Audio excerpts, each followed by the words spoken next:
یی کوشش ته کوه کرم به الله کوي. هغه داسې کوشش یو موږ روان کړی ده، الله دې وکړي د تاسې دعاو په برکت سره هغه کوشش کامیابه سي.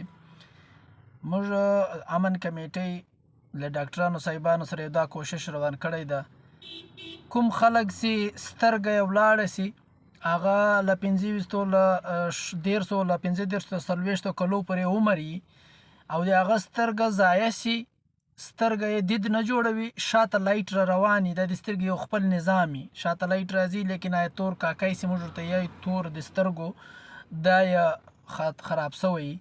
د دې خلکو دپاره موږ لینز نه باقاعده هغه توره سترګه توره حصه وراچول دي، بیا به سترګه بیرته جوړوي. لینز به نه وي، باقاعده به خپله سترګه وي.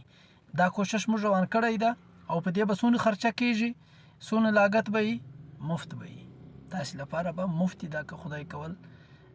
کوشش کول د موږ کار ده او کرم دی الله کوي او دعا د تاسې کار ده. مننه.